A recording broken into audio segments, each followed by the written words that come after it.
El sistema federal de los druidas y SS. Los romanos destruyen el mundo céltico, así como los hunos y los mongoles destruirán después el mundo védico de la India y el mundo parsi del Irán arios. Los reyes celtas gobernaban federaciones al estilo de los atlantes, reuniéndose cada cierto tiempo en cónclave en sus ciudades sagradas centrales, donde hacían un balance de los negocios de sus respectivos estados. El druida estaba al comienzo y al final del cónclave.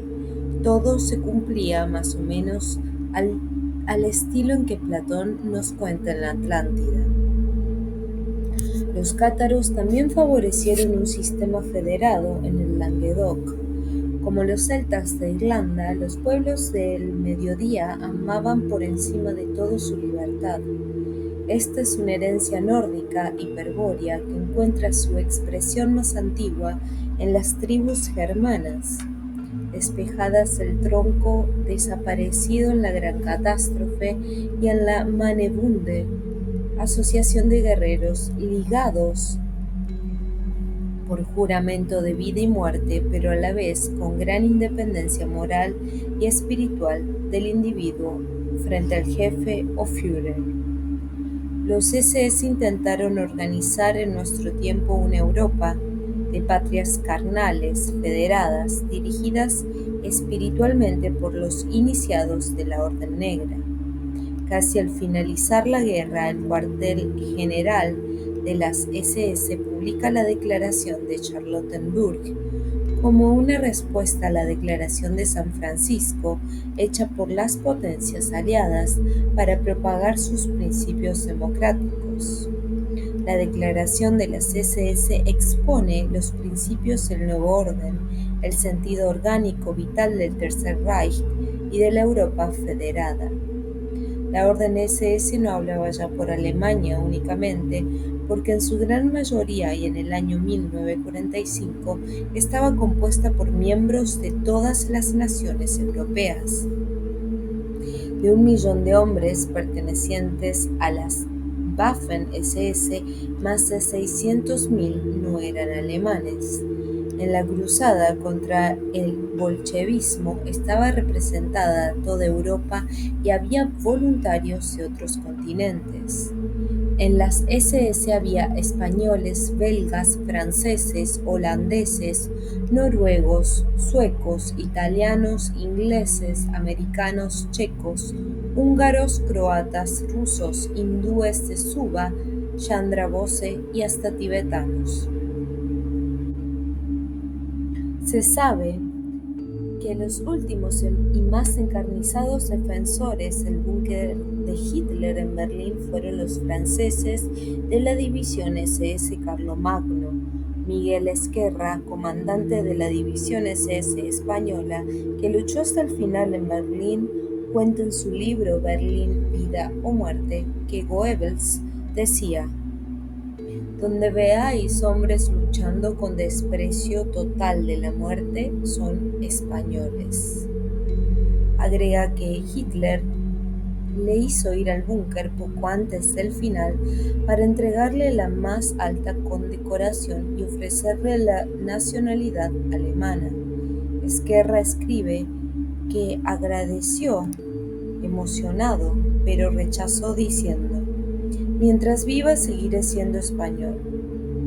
Las tropas rusas, ucranianas y caucasianas al mando del general ruso Blasov sumaban más de 200.000 hombres luchando junto a los alemanes. Al finalizar la guerra, los americanos los entregaron a los bolcheviques, conociendo bien el destino que les esperaba.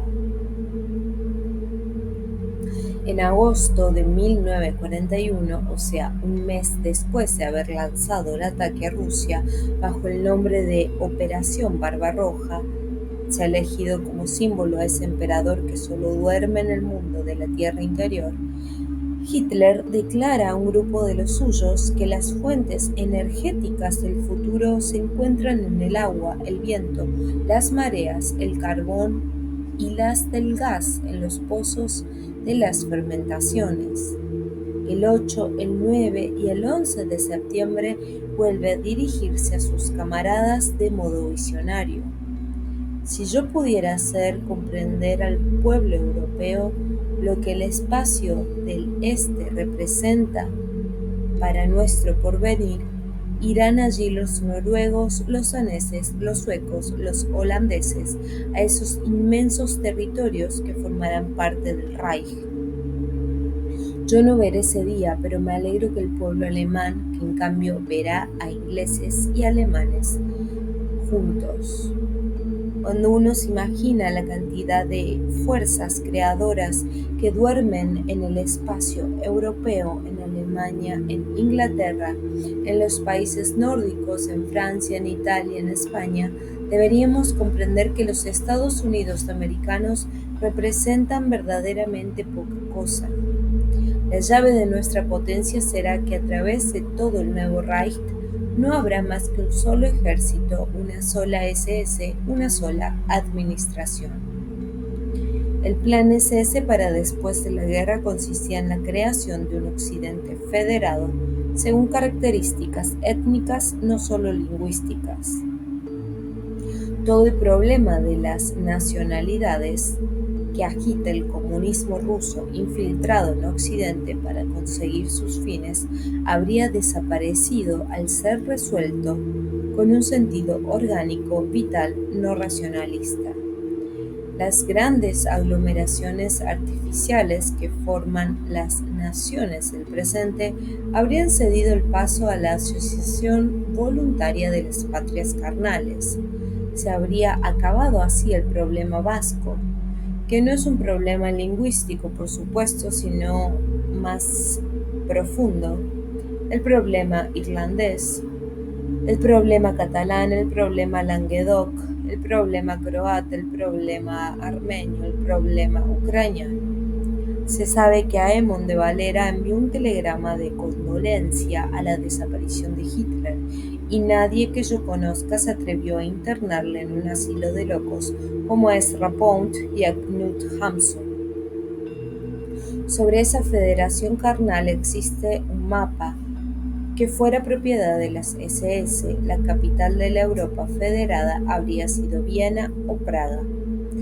En el libro de Saint-Loup, las SS de la Toison d'Or, epopeya grandiosa de los combates de la división de León de Grelle en el frente ruso, se explica cómo Hitler acepta el sueño de Grelle de restaurar el reino de Carlos V, la gran patria borgoña, e imagina también Berlín como capital de una Europa regenerada, que ha conquistado el derecho a seguir existiendo en lucha heroica contra los Elemental Wesen. El proyecto SS para después de la guerra era fortalecer la orden al estilo de la vieja caballería templaria y teutónica, manteniendo una defensa permanente de las fronteras del este y transformando la Europa pobre en colonizadora y civilizadora del gran espacio asiático, basándose en el axioma luciferino o fáustico citado a menudo por Saint-Loup: Oriente menos Occidente igual 0. Tras las divisiones SS que avanzaban en pos del Cáucaso, iban ya los grandes inventores, los ingenieros, los hombres de empresa, la ciencia y la tecnología mágicas recuperadas.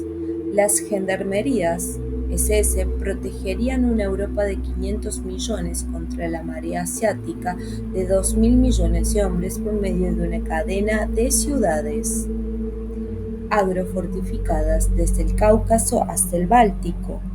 La ordenación carnal habría alcanzado también a ambas Américas planetariamente, encontrándose una solución vital, profunda, conforme también con la leyenda hiperbórea y atlante de los dioses blancos, con los orígenes más remotos de esta mítica región que antiguamente fuera llamada Albania y Petramannaland.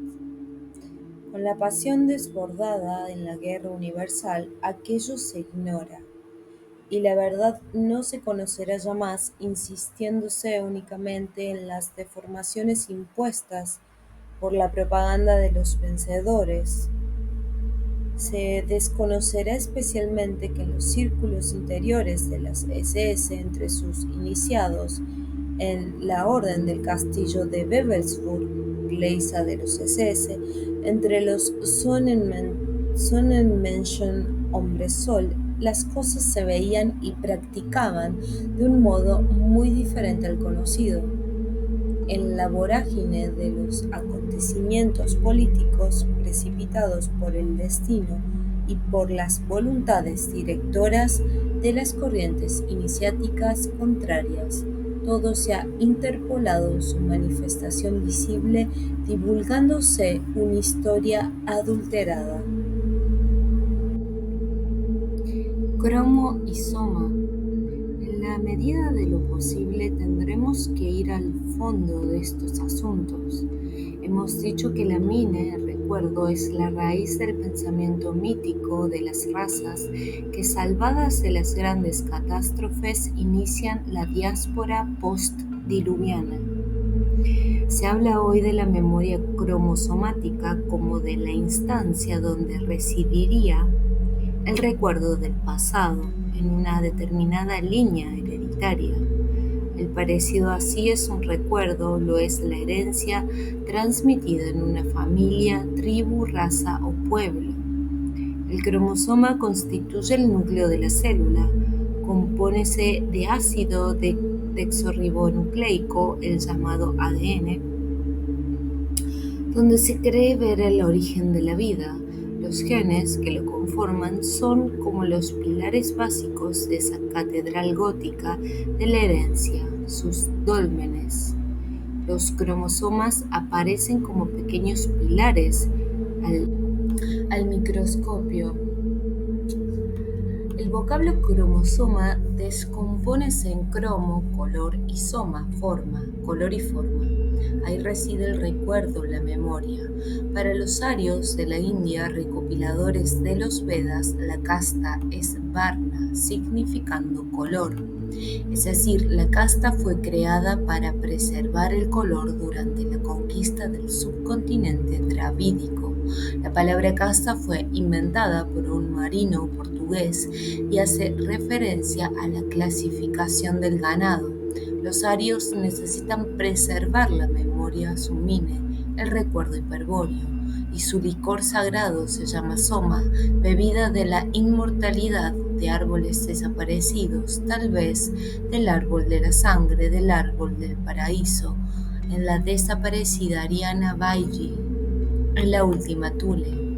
El soma primordial se ha perdido. Era blanco y se bebía en la cima del monte hiperbóreo, sobre el Meru, en Dhruva, o Polo, en el chakra Sahasrara, en la cima de la cabeza del hombre divinizado. Era el licor de la inmortalidad. El ahoma de los persas ya no es el soma original, ha cambiado de color, de varna, de cromo, es amarillo. No es ya la misma raza hiperbórea espiritual, se ha perdido también el bril, el poder sobre dos mundos. Luego se perderá el ahoma, lo reemplazará el vino rojo y espeso que será usado en el rito sacrificial de Dionisos y en la misa cristiana. Es ya un licor oscuro que ha hecho perder el recuerdo a los terrestres. El soma y el ahoma se usaban en el amor mágico. También el vino interviene a veces en el acoplamiento tántrico llamado maituna. Se ha pretendido ahora que el LSD sea el legendario soma redescubierto en la era de Acuario. Hay quien recomienda su uso en el maituna, pero es un error porque estamos en el punto crítico del Kali Yuga y porque el soma original se bebía sobre la montaña sacra del polo. Se extraía del árbol de la vida, del eje mismo polar, se escanciaba en el chakra Sahasrara o chakra de Brahma, junto al gran vacío y al punto del salto en la copa del árbol de la columna vertebral del iniciado. En el licor de la sangre espiritual los arios reencontraban el origen divino su memoria. El soma daba la fuerza aria, Pareno abría el vril, el tercer ojo, permitiendo ver a los antepasados divinos extraterrestres de la tierra anterior y el paraíso perdido, Paradeya o región alta, Muhabbat en sánscrito. Para que el recuerdo del paraíso no se pierda, la divinidad manda una vez al sur del mundo una paloma llevando una rama de árbol del soma y para que puedan beberlo allí también. De ese modo se prolonga la tradición hiperbórea al otro extremo de la Tierra, conectándose al norte y al sur. Ambos polos ya hemos visto que la paloma es el símbolo cátaro de Paracletos, del Espíritu Santo. Cuéntase que es Clermont de Foix, constructora del castillo de Montségur, se transforma en paloma y vuela hacia las más lejanas montañas de Asia, hacia Shambhala, hacia Garti. Los dioses blancos de América son también palomas hiperbóreas enviadas allí por la divinidad. Los trovadores germanos, los Minnesänger, cantaban la mine, el recuerdo. Pero mine quiere decir también amor. Cantaban entonces el recuerdo del amor. Se ha dicho que amor se descompone en amor, sin muerte, vida eterna, inmortalidad. Los trovadores cantaban el recuerdo de un amor mágico que vencía la muerte, que hacía eterno. Era el amor de las sacerdotisas de Thule, Lagarty. Jean-Paul Richter dice: el recuerdo es el único paraíso del que jamás podremos ser expulsados. Los bardos y los Minnesänger cantaban el recuerdo de un amor ya vivido por los ancestros en el mes de mayo o maya, cuando se abre el jardín de rosas del rey Laurín, que tal vez no quedara en el Tirol, sino en la lejana Asgard, la ciudad del Cáucaso, fundada por los arios hiperbóreos de donde partiera antaño el dios Wotan. Y decían: dame una bella rosa de los tiempos antiguos. La puerta del jardín se abría y el trovador podía entrar en la eternidad. Los trovadores germanos practicaban un culto ceremonial llamado Minetrinken, en el que bebían en memoria del amor, del recuerdo del amor eterno, de la vida eterna. Seguramente se bebía el soma, la sangre mágica de la raza, donde circula el recuerdo de Hiperbórea, de las sacerdotisas de cabellos dorados, de la eternidad de los hielos, de la estrella de la mañana. Levantaban la copa de piedra y decían: amigo, escánciame el soma. La copa me dice eso que yo volveré a hacer. Me habla al oído en un inefable silencio. Una concepción diferente de la reencarnación. Trataremos de responder ahora a la pregunta que hemos hecho sobre la reencarnación. ¿En qué reencarnación creían los druidas y los iniciados cátaros?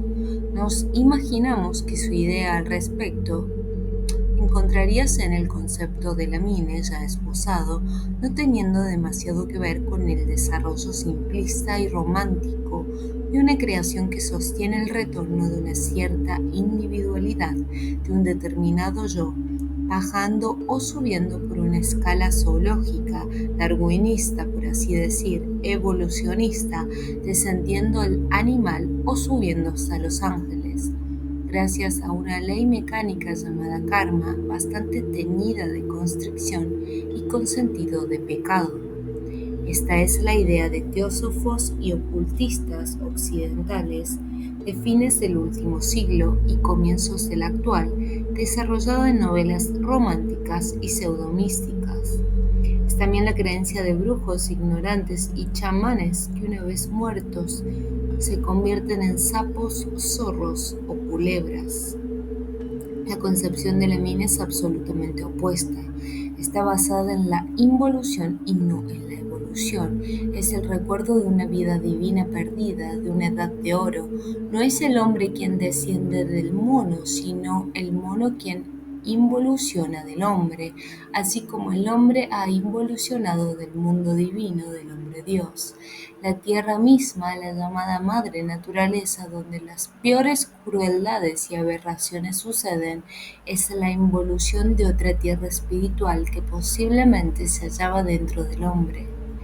Por lo tanto, en la estratificación de vicios implícitos de posibilidades preexistentes en el hombre total, o bien en un resultado de la acción del principio opuesto, eterno y destructor, del caos y la nada, del mal, como dirían los cátaros. Pero hay una tierra anterior e interior donde la naturaleza es también otra y a la que se volverá una vez transfigurada la tierra actual. Dentro de esta concepción, el animal sería también la exteriorización de tendencias preexistentes en el hombre total, cósmico, en el gran antropos dividido, que han pasado a exteriorizarse concretamente, endureciéndose afuera, por así decirlo.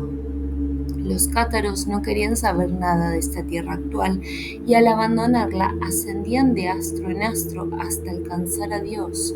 Su idea de la reencarnación debe haber sido también la que naturalmente se desprende de la manas, mani, mente, manisola, su ceremonia iniciática en la que retornarían al origen, a la totalidad.